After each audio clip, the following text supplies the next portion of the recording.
വേണ്ട മാളു. എന്നെ സ്നേഹിച്ച നീ വെറുതെ നിന്റെ ലൈഫ് റിസ്കിലാക്കണ്ട. എന്നെ മനസ്സിലാക്കാൻ ഒരാളെങ്കിലും ഉണ്ടല്ലോ എന്ന സമാധാനത്തിൽ ഞാൻ ജീവിച്ചോളാം. പൊയ്ക്കോ.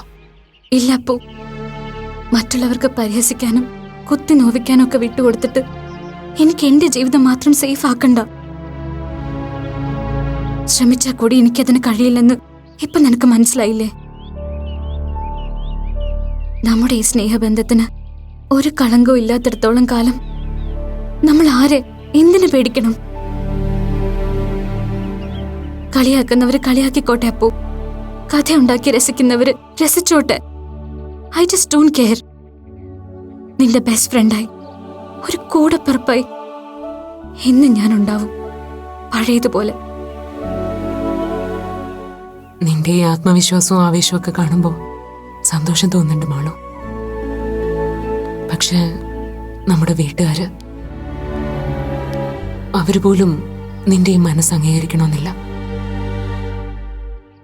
എതിർപ്പും സംശയങ്ങളും ഒക്കെ ഉറപ്പായിട്ടും ഉണ്ടാവും. അതിന് അവരെ കുറ്റം പറയാൻ പറ്റില്ല അപ്പു. അവരുടെ പേടി നമ്മുടെ റിലേഷൻ മറ്റൊരു രീതിയിലേക്ക് മാറിപ്പോകുന്ന തന്നെയായിരിക്കും. അങ്ങനെ ഒരിക്കലും ഉണ്ടാവില്ലെന്ന് നമ്മളായിട്ട് അവർക്ക് വാക്ക് കൊടുത്താൽ, അവരെ കൺവിൻസ് ചെയ്യാൻ സാധിച്ചാൽ, പിന്നെ അവർക്ക് നമ്മളെയും നമ്മുടെ ഈ ഫ്രണ്ട്ഷിപ്പിനെയൊക്കെ അക്സെപ്റ്റ് ചെയ്യാതിരിക്കാനാവില്ല അപ്പു. പഴയതുപോലെ 2 വീടുകളും സ്നേഹത്തോടെ കഴിയണമെന്ന് നമ്മുടെ അച്ഛനമ്മമാരും ആഗ്രഹിക്കുന്നുണ്ടാവും. നീ പറയുന്ന പോലെയൊക്കെ നടന്നാ നല്ലത്. നടക്കും, നടക്കണം. പക്ഷെ അപ്പോ നമ്മൾ നമ്മുടെ വീട്ടുകാരെ കൺവിൻസ് ചെയ്യുന്നതിന് മുൻപ് നമ്മൾ സ്വയം ബോധ്യപ്പെടണം. എന്ത് ബോധ്യപ്പെടണം? നല്ല സൗഹൃദത്തിനപ്പുറം, പരസ്പരമുള്ള മനസ്സിലാക്കലിനും കെയറിങ്ങിനും ഒക്കെ അപ്പുറം നമ്മുടെ ഈ ഫ്രണ്ട്ഷിപ്പിന് മറ്റൊരു ഫ്ലേവർ ഉണ്ടാവില്ല എന്ന്. ഒരിക്കലും നീ എന്നോട് അങ്ങനെ ഒരു കാര്യം ആവശ്യപ്പെടുകയും ചെയ്യരുത്. അങ്ങനൊരു ലൈഫിനെ കുറിച്ച് ഞാനോ നീയോ ചിന്തിക്കാൻ പോലും പാടില്ല. എന്താ അപ്പോ, സമ്മതമല്ലേ നിനക്ക്? സമ്മതം. ഇനി ഒരിക്കലും അങ്ങനൊരു ചോദ്യം എന്റെ ഭാഗത്തുനിന്ന് ഉണ്ടാവില്ല. എനിക്ക് നിന്നെ നഷ്ടപ്പെടാതിരുന്ന മാത്രം മതി മാളു. എന്നെ മനസ്സിലാക്കുന്ന ഒരാളായി എന്നും ഇങ്ങനെ കൂടെ ഉണ്ടായിരുന്നാ മതി. പോ.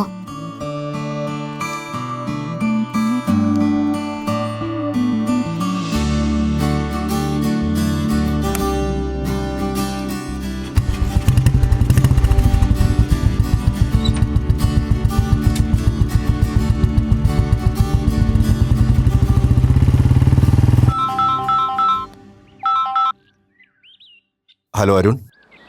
ഹലോ അങ്കിൾ, തിരക്കിലാണോ? അല്ല, അരുൺ പറഞ്ഞോളൂ. എന്താ വിളിച്ചത്? അത് പിന്നെ അങ്കിൾ, ഒരു കാര്യം പറയാനുണ്ടായിരുന്നു. വിളിക്കുമ്പോഴൊക്കെ മാളവികയെക്കുറിച്ച് കുറ്റം പറയാനാണെന്ന് അങ്കിൾ തെറ്റിദ്ധരിക്കരുത്. അരുൺ, അങ്ങനെ ഒരു തെറ്റിദ്ധാരണയും അരുണിനെക്കുറിച്ച് എനിക്കില്ല. എന്താ മാളുവിൻ്റെ പ്രശ്നം? പറയൂ. ആ കുട്ടി എന്തുദ്ദേശിച്ച ആ അപൂർവയുടെ കൂടെ നടക്കുന്നതെന്ന് എനിക്ക് മനസ്സിലാവുന്നില്ല. അപ്പുവിൻ്റെ ഒപ്പോ?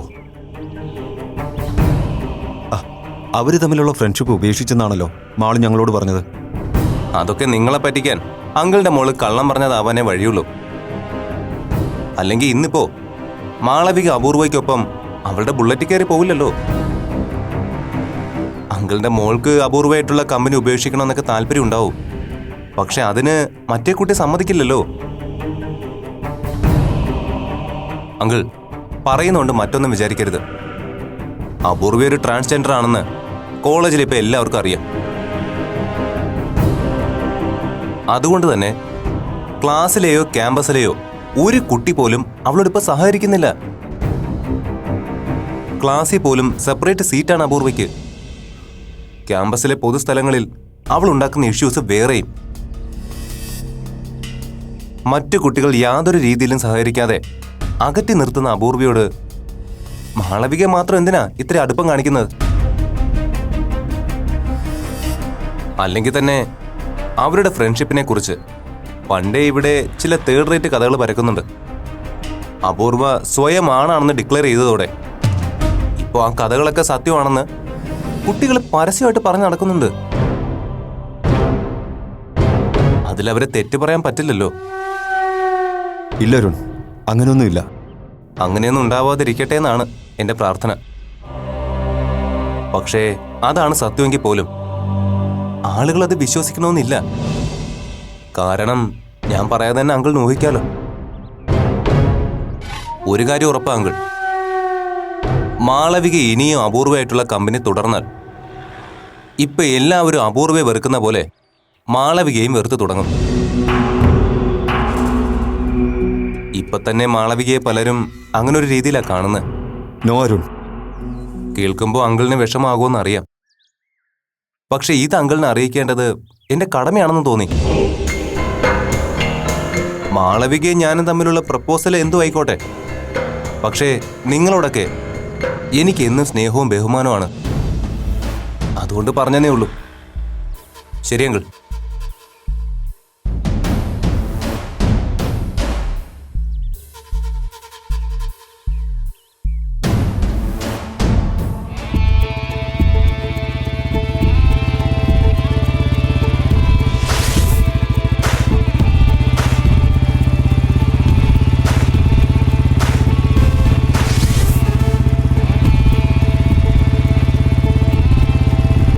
ഏതായാലും ഡെയ്സി ടീച്ചറുടെ സ്റ്റഡി ക്ലാസ് കൊണ്ട് അങ്കിളിനും ആൻറ്റിക്കും പ്രയോജനം ഉണ്ടായെന്നറിഞ്ഞതിൽ സന്തോഷമുണ്ട്. ഇനിയിപ്പോ ടീച്ചർ ഇതൊരു പതിവാക്കി കളയോ എന്നുള്ള കാര്യത്തിലേ എനിക്ക് സംശയമുള്ളൂ. പതിവാക്കിയാലും ഞങ്ങൾക്കത് സന്തോഷമേ ഉള്ളൂ ജോ. ഡെയ്സിയുടെ പ്രസൻസ് ഞങ്ങൾക്ക് തന്ന റിലാക്സേഷൻ അത്ര വലുതാ. എന്നെക്കുറിച്ച് ആരെങ്കിലും നല്ലത് പറയുന്നത് ഇവൻ ഇഷ്ടമല്ല വിജയ്. ചെറുക്കന് ഭയങ്കര അസൂയ. അതൊക്കെ ജോബിൻ വെറുതെ പറയുന്നല്ലേ ഡേസി. ഇതുപോലൊരു അമ്മയെ കിട്ടിയതാണ് തന്റെ ഏറ്റവും വലിയ ഭാഗ്യമെന്ന് ജോബിന് നന്നായിട്ടറിയാം. You said it aunty. അക്കാര്യത്തില് ഞാൻ ഭയങ്കര ലക്കിയ, ഒരുപക്ഷെ മറ്റാരെക്കാളും. മതി മതി എന്നെ പുകഴ്ത്തിയത്. പിന്നെ വിജയ്, പരസ്പരമുള്ള മനസ്സിലാക്കൽ തന്നെയാണ് എല്ലാ റിലേഷന്റെയും സ്ട്രോങ് ബേസ്. അത് വിജയോടും ഗീതയോടും ഞാൻ പ്രത്യേകിച്ച് പറയേണ്ട ആവശ്യമില്ലെന്ന് അറിയാം. കുട്ടികൾ തമ്മിലുള്ള പിണക്കോ ഇണക്കോ ഒക്കെ അവർ തമ്മിൽ തീർത്തോട്ടെ. അതിലേക്ക് നമ്മൾ മുതിർന്നവർ ഇടപെടാതിരിക്കുന്നതാ നല്ലത്. അശ്വതിയും മുരളിയുമായി വിജയും ഗീതയും ഒന്ന് തുറന്ന് സംസാരിച്ചാൽ തീരാവുന്ന ആശയക്കുഴപ്പങ്ങളേ ഉള്ളൂ. വിജയ് വിചാരിച്ചാൽ ഈ പ്രശ്നം വളരെ ഈസിയായി സോൾവ് ചെയ്യാവുന്നതേ ഉള്ളൂ. ഒരാൾ അല്പം തോറ്റു കൊടുക്കുന്നതുകൊണ്ട് ഒരു നല്ല സൗഹൃദവും സ്നേഹവും നഷ്ടപ്പെടാതിരിക്കുമെങ്കിൽ അതല്ലേ നല്ലത്. നിങ്ങളൊന്ന് ഇനിഷ്യേറ്റീവ് എടുക്ക. മമ്മി വിഷമിക്കണ്ട. അടുത്ത തവണ നമ്മൾ വരുമ്പോ രണ്ടു കൂട്ടരും ഒരുമിച്ചായിരിക്കും നമ്മൾ സ്വീകരിക്കുന്നത്, അല്ലേ അങ്കിൾ? ജോബിന്റെ ആഗ്രഹം പോലെ തന്നെ നടക്കട്ടെ എന്ന് ഞങ്ങളും പ്രാർത്ഥിക്കാം. പ്രാർത്ഥന മാത്രം പോരാ, അതിനുള്ള ശ്രമങ്ങളും ഉണ്ടാവണം. എന്നാ ഇറങ്ങട്ടെ വിജയ്. ഗീത, മോള് വരുമ്പോ ഞാൻ അവളെ അന്വേഷിച്ചതായിട്ട് പറയണം. പറയാം. ശരി എന്നാ. ശരി.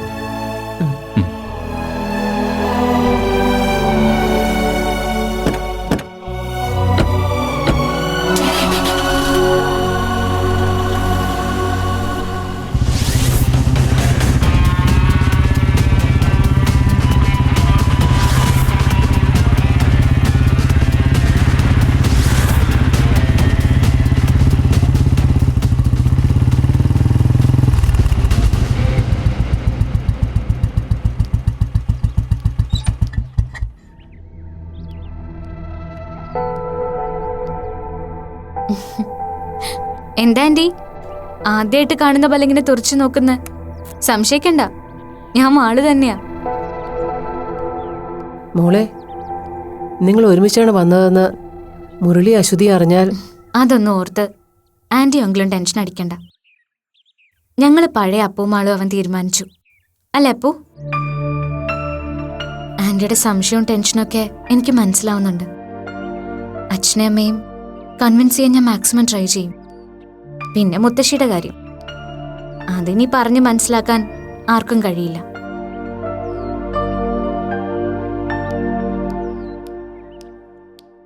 അങ്കിൾ, അപ്പു പറഞ്ഞ ഞാൻ കാര്യങ്ങളൊക്കെ അറിഞ്ഞത്.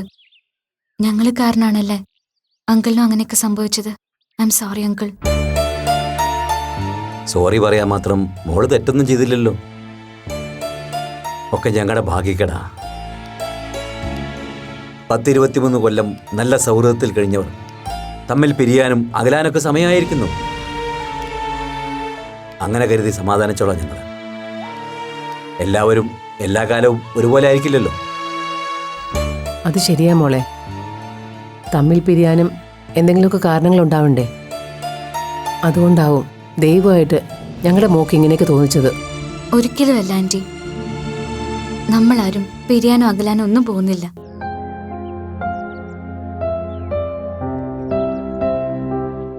അപ്പു ഇങ്ങനൊരു തീരുമാനം എടുത്തു. എല്ലാവരുടെയും കണ്ണില് അത് വലിയ കുറവോ അപരാധമോ ആയിരിക്കാം. നിങ്ങളെപ്പോലെ തന്നെ എനിക്കും അത് അക്സെപ്റ്റ് ചെയ്യാൻ ബുദ്ധിമുട്ടാണിപ്പോഴും. അതൊന്നും അവളുടെ മാത്രം തെറ്റോ കുറ്റോ ആയി കാണാൻ കഴിയില്ലല്ലോ അങ്കിൾ. അപ്പുവിന്റെ കാഴ്ചപ്പാടിൽ അങ്ങനൊരു ലൈഫ് തെരഞ്ഞെടുക്കാൻ ഇവൾക്ക് ഇവളുടേതായ കാരണങ്ങളുണ്ട്. വേണ്ട മോളെ, നീ അപ്പുവിനെ ജസ്റ്റിഫൈ ചെയ്യണ്ട. എന്ത് കാരണത്തിന്റെ പേരിലായാലും അവൾ ഞങ്ങളോട് ഈ കാണിക്കുന്നത് നീതീകരണമില്ലാത്ത കാര്യമാണ്. ഞങ്ങളോട് മാത്രമല്ല, അവളോടും മറ്റെല്ലാരോടും. വിട്ടേക്ക് മാളു. എൻ്റെ മനസ്സെന്താണെന്ന് നിന്നെപ്പോലെ മറ്റാർക്കും മനസ്സിലാവില്ലെന്ന് ഞാൻ പറഞ്ഞത് ഇതുകൊണ്ടാ. ഇനി ആരെയും പറഞ്ഞു തിരുത്താന്ന് വലിയ പ്രതീക്ഷയൊന്നും നിനക്ക് വേണ്ട. അങ്കിൾ, ഒരു മിനിറ്റ്, ഞാനൊന്ന് പറഞ്ഞോട്ടെ. അപ്പുവിനെ ഞാൻ ന്യായീകരിക്കൊന്നുമല്ല. എന്നാലും ഇതിന്റെ പേരിൽ എല്ലാവരും അവളെ ഒറ്റപ്പെടുത്തുന്നത് കഷ്ടമാണ്, ക്രൂരതയാണ്. എല്ലാവരുടെ നിർബന്ധത്തിന് വഴങ്ങി കൂട്ടുപേക്ഷിച്ചവരാണ് ഞങ്ങള്. പക്ഷെ ഇന്ന് കോളേജിൽ എല്ലാരും കൂടി അപ്പുനെ വല്ലാതെ കഷ്ടപ്പെടുത്തുന്ന കണ്ടപ്പോ പിടിച്ചു നിൽക്കാനായില്ല എനിക്ക്. അതുകൊണ്ടാ അപ്പു വിലക്കിയിട്ടും ഞാനായിട്ട് മുൻകൈ എടുത്ത് അവളോടൊപ്പം വന്നത്. അത് വേണ്ടിയിരുന്നില്ല മാളു. നിന്റെ അച്ഛനും അമ്മയും മുത്തശ്ശിയും ഒന്നും ഒരിക്കലും ഇനി നിങ്ങളുടെ ഫ്രണ്ട്ഷിപ്പ് അംഗീകരിക്കില്ല. അവർ മാത്രമല്ല, പേഴ്സണലായിട്ട് പറഞ്ഞ ഞാനും. കാരണം ഈ ഫ്രണ്ട്ഷിപ്പിന് സൊസൈറ്റി മറ്റൊരു തരത്തിലേ വ്യാഖ്യാനിക്കൂ.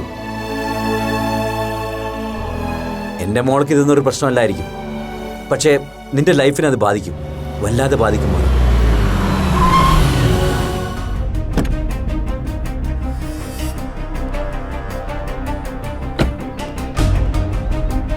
ദേവിപി, ഇതൊന്നും ശരിയായ നടപടിയല്ലെന്ന് പല തവണ സ്നേഹത്തിന്റെ ഭാഷ ഞാൻ നിങ്ങളോട് പറഞ്ഞതാ. നിങ്ങൾ രണ്ടുപേരും അത് അക്സെപ്റ്റ് ചെയ്തുവാ. നിങ്ങൾക്ക് നിങ്ങളുടെ മോളെ എങ്ങനെ വേണേ വളർത്താം. ആണായിട്ടോ പെണ്ണായിട്ടോ അതെങ്ങനാന്ന് വെച്ചാൽ അങ്ങനെ. അതൊന്നും ഞങ്ങളെ ബാധിക്കുന്ന വിഷയമല്ല. പക്ഷെ എന്റെ മോളെ എങ്ങനെ വളർത്തണമെന്ന് തീരുമാനിക്കുന്നത് ഞാനാ. അതി മറ്റാരും ഇടപെടുന്നത് എനിക്കിഷ്ടമല്ല. അച്ഛൻ വെറുതെ അങ്കിളിനോട് ദേഷ്യപ്പെടണ്ട. അങ്കിളും അപ്പു ഒരു തെറ്റും ചെയ്തിട്ടില്ല. ഞാൻ അപ്പുവിനോട് അങ്ങോട്ട് പോയി കാറി ഇരിക്കടി. പോകാനാ പറഞ്ഞേ.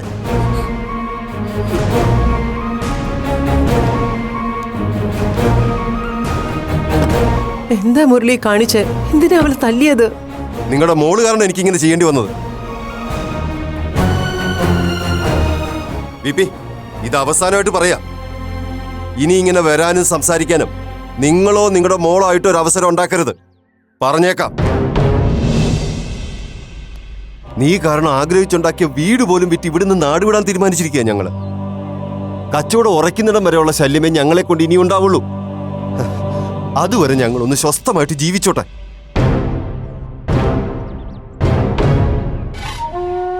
അപേക്ഷയാണ്, ഉപദ്രവിക്കരുത്. ഞങ്ങളൊന്ന് ജീവിച്ചോട്ടെ.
മാളു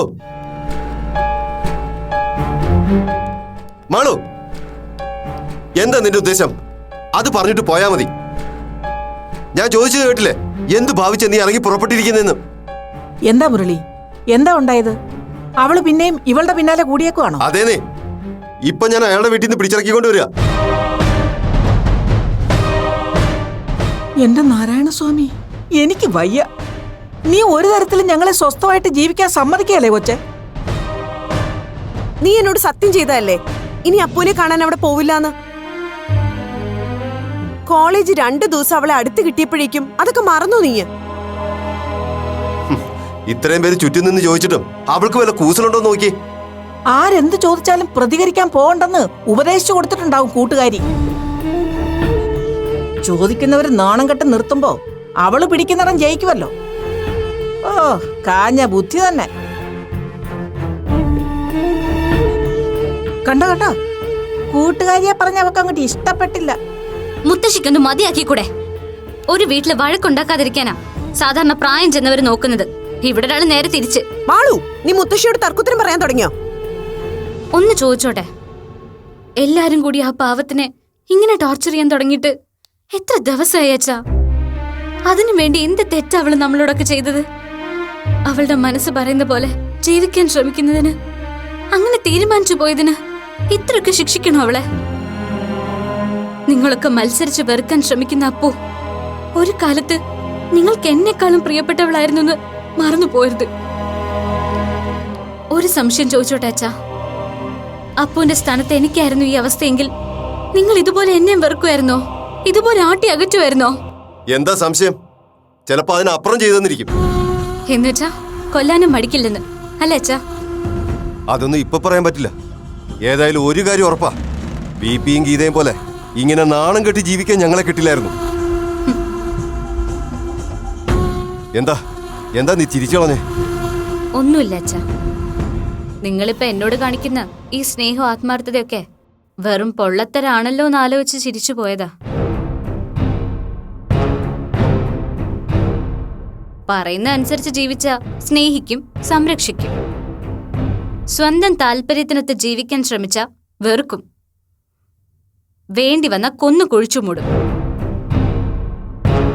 അതിനെങ്ങനെയാച്ചാ സ്നേഹം എന്ന് പറയാ? നിർത്ത്, പറഞ്ഞു പറഞ്ഞു ഒരുപാടങ്ങ് ഓവറാവല്ലേ നീ? കണ്ടില്ലേ മുരളി, കൊച്ചുവായിൽ വലിയ വർത്താനം പറയുന്നത്? സംസർഗ ഗുണം. അയ്യോ, അറിയാതെ പറഞ്ഞു പോയതാണേ. പ്രായം ചെന്നവര് കണ്ണും കാതും പൂട്ടി ഹരിനാമ കീർത്തനം ചൊല്ലി കഴിയണമെന്നാണല്ലോ ഉത്തരവ്. ഞാനൊന്നും പറയുന്നില്ലേ. മാളു, ഇത് നിനക്കുള്ള അവസാന വാണിങ്ങാ. ഇനി ഒരിക്കൽ കൂടി അപ്പുവിനോടൊപ്പം നിന്നെ കണ്ട അതൊന്നും ഉറപ്പ് പറയാൻ പറ്റില്ല അച്ഛാ. അവളെ കാണണമെന്ന് തോന്നിയാൽ ഇനിയും ഞാൻ പോയെന്നില്ല. തല്ലിക്കോ, തല്ലിക്കൊന്നു എന്നെ. എന്നാലും പറയാനുള്ളത് ഞാൻ പറയും. ചെയ്യണമെന്ന് തോന്നുന്ന കാര്യം ചെയ്തെന്നും ഇരിക്കും.